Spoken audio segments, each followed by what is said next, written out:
Hey, Scott Jordan and Mark Warder here for Jancast number 104 on Thursday, July 29th, 2021. Wow, it's almost the end of July, Mark. I can't believe how fast this summer has gone by, but been a very different summer than last summer. That's for sure. Boy, I mean, it's like, yeah, let's think about that for a second, right? Right. So the fact that we actually had a summer and we could go outside was Yes, quite different than the COVID-19 lockdowns of 2020.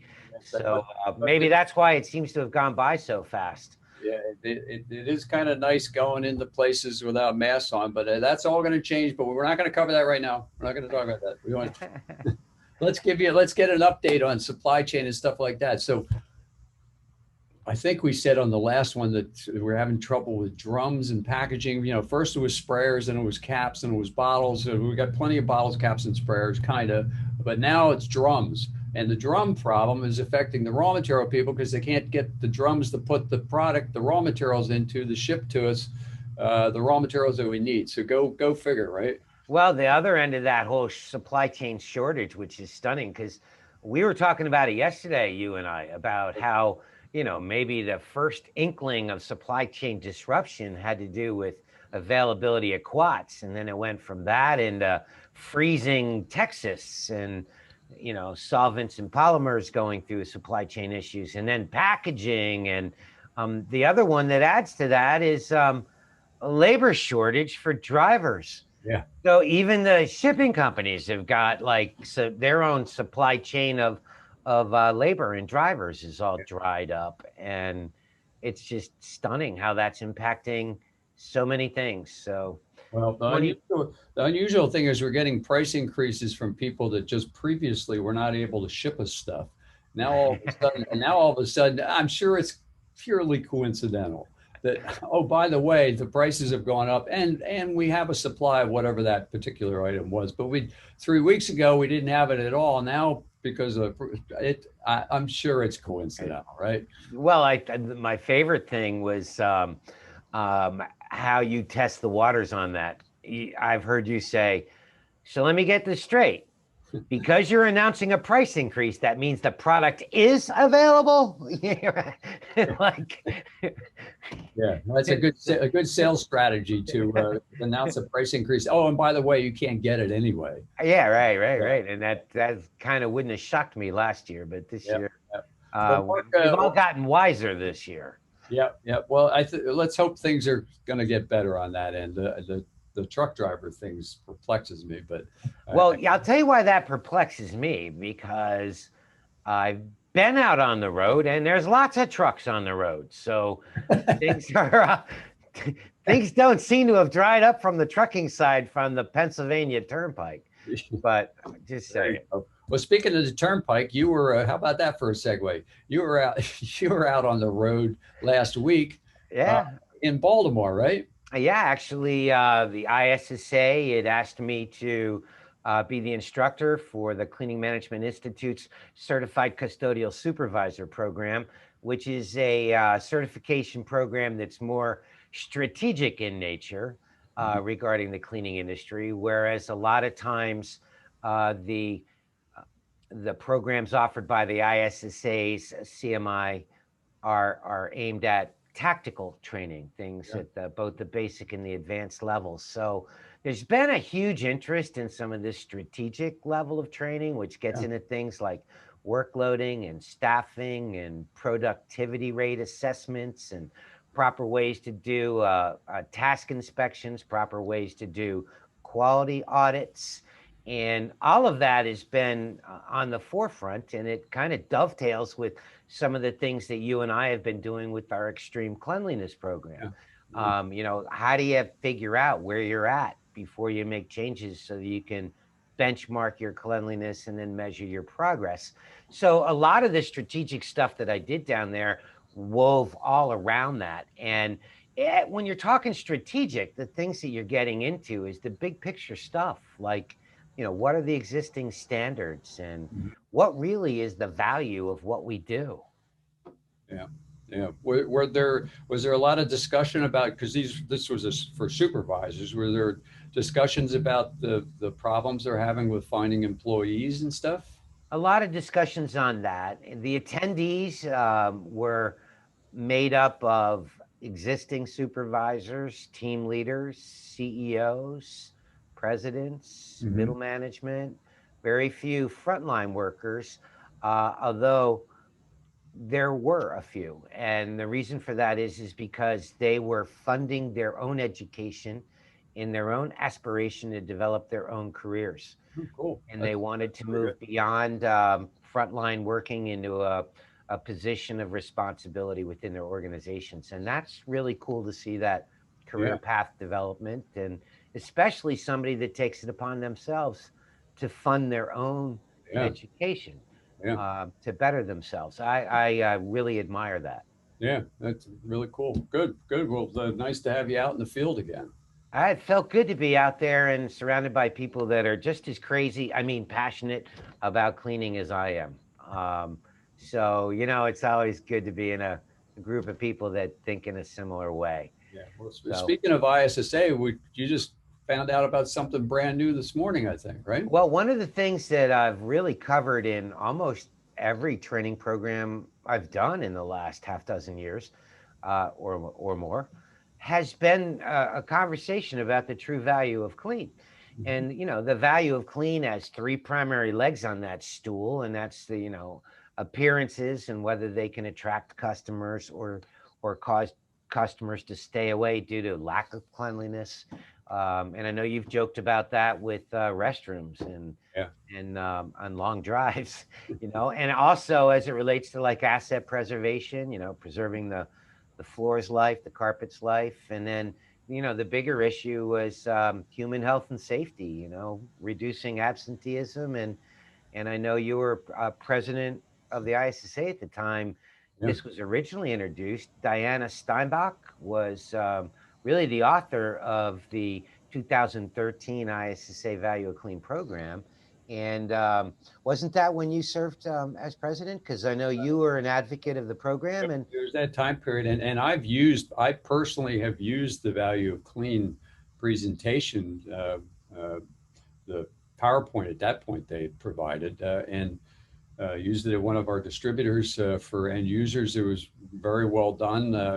It's kind of interesting looking back on it. The big thing back then was absenteeism and presenteeism, as they right. called it. It was like, boy, I mean, how times have changed, huh?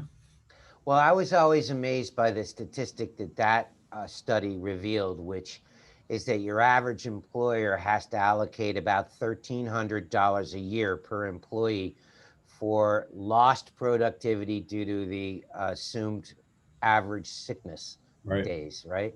So it's 1,300 per person. When you do the math, if you got 1,000 employees, that's $1.3 million. right.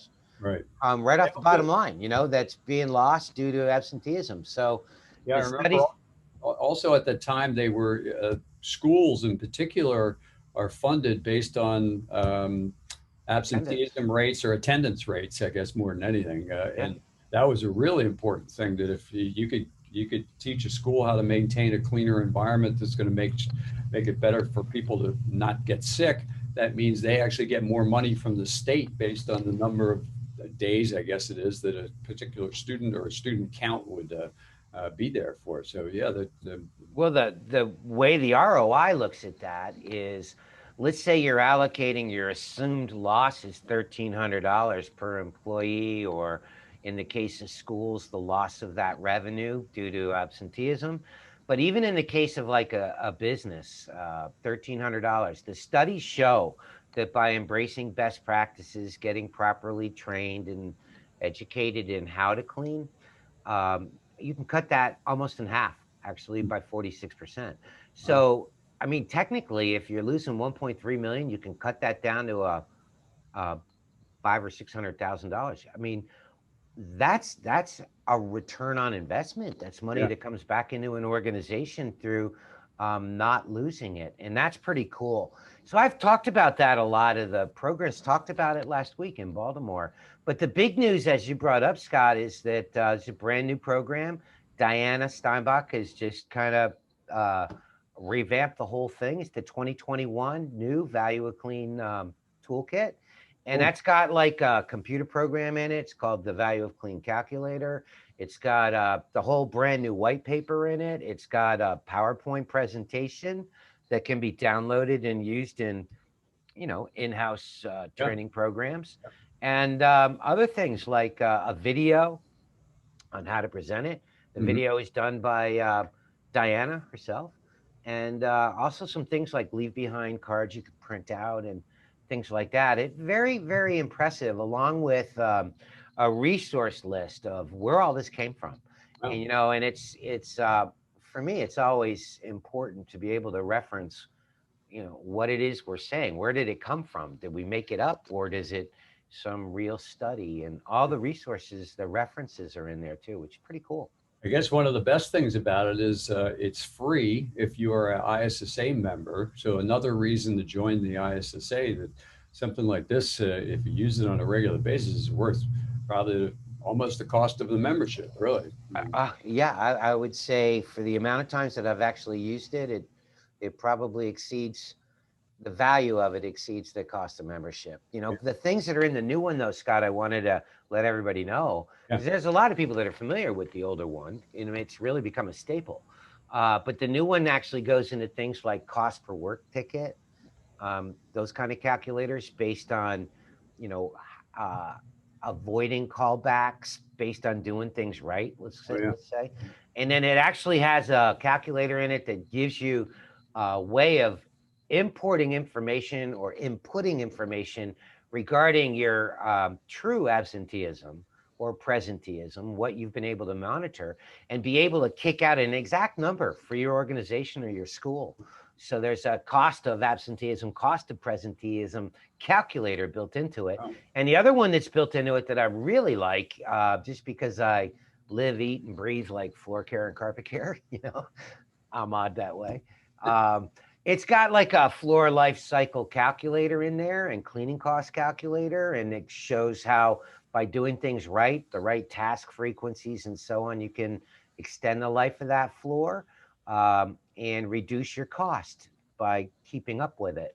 So it deals with floors and carpets, which is pretty cool. It gets into different types of flooring like ceramic versus VCT. And it also gets into energy savings. So part of what we're looking at these days is doing things faster, better, more efficiently, more effectively. And that has a secondary benefit of energy savings. So even the fact that we're doing a lot of stuff during the day rather than the middle of the night for all the wet work, yeah. that day cleaning concept has got a dollar value on it too, if we're not burning lights all night.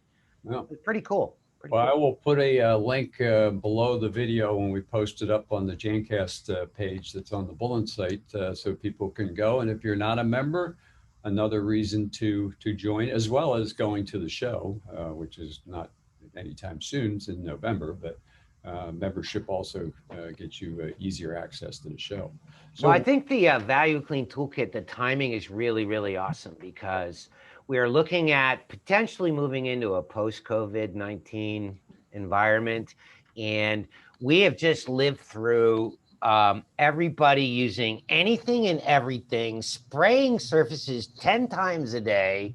And all of a sudden, everybody's stopping and saying, well, wait a minute, maybe we need to rethink yeah, what we're really doing here. We're spraying who knows what everywhere all the time. Half the time that's not being done right anyway. yeah. But there's starting to be some really big concerns about things like residues and whether they're toxic or whether they're sticky, whether they cause resoiling. They're streaking things all up. And I mean, all this stuff is what the value of clean kind of sets the stage for. And, we're pretty excited about maybe having a solution.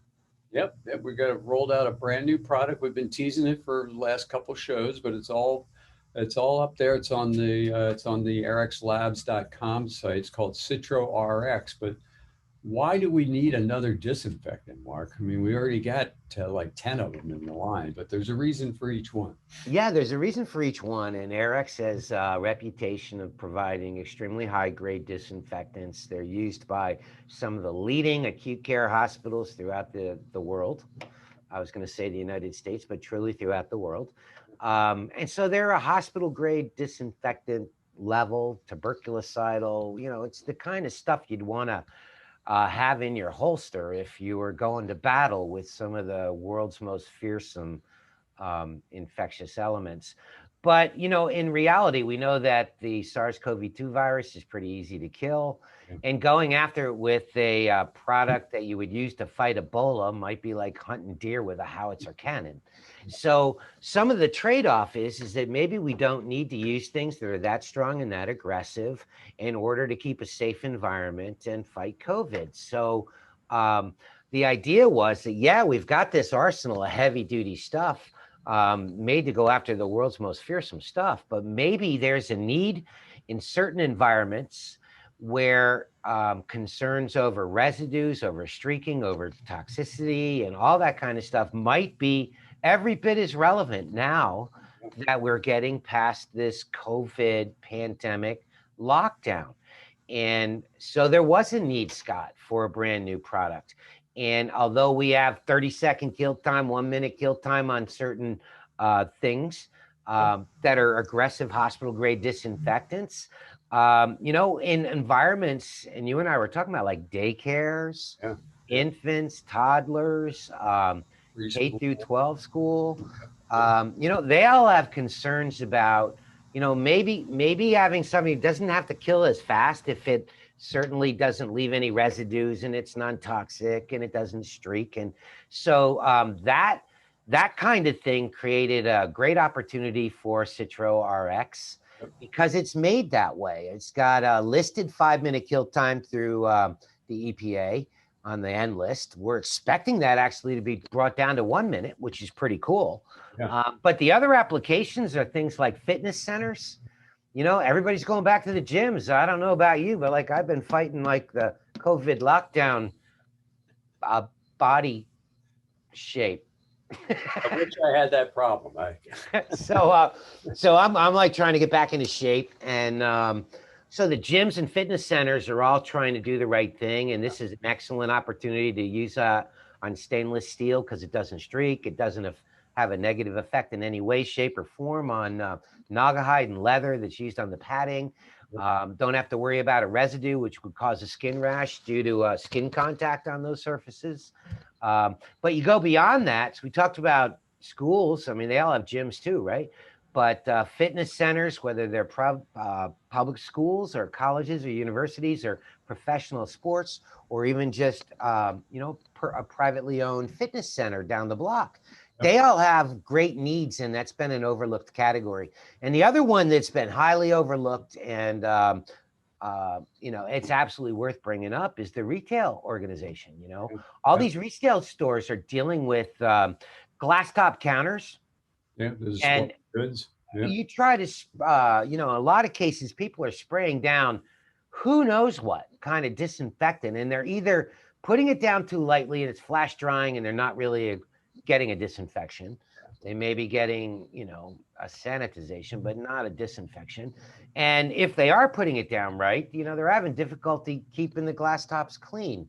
So the CitroRx, I think, has a fantastic opportunity in retail having a chance to rebound and to be able to disinfect these glass top counters without leaving any streaking, filming, residues of any kind. So and you just got done some training of people that kind of do things for a living, cleaning for a living. But one of the real nice things about the CitroRx is it's extremely safe from a handling standpoint. It has a HMIS of 000A, which means the A is just indicates it's a mild eye irritant. But I know when I used to work out at a fitness club before the whole COVID thing, they'd had a bottle of disinfectant there and they expected you to clean your bike after you were done, but they didn't give you gloves or anything. I had no idea what this product was. Well, at least in this case, the CitroRx, you don't have to worry about, it's not a skin irritant. You don't have to worry about some of the stuff that maybe I should have been worrying about with whatever that disinfectant product. There's no training at all. There's nothing about dwell time or anything else, but at least you don't have to worry about the person getting it on their hands if they're an inexperienced person cleaning whatever the situation is. Yeah, and that can lead us down a path of whether or not that's actually an intelligent approach. Well, Because, you know, we've talked about this for years, you and I, about the fact that if you could have the world's best product, and if you don't have the knowledge and training on how to use it, you're really not accomplishing what you thought. Yeah. So, you know, that's another story for another Jancast.com, maybe 105.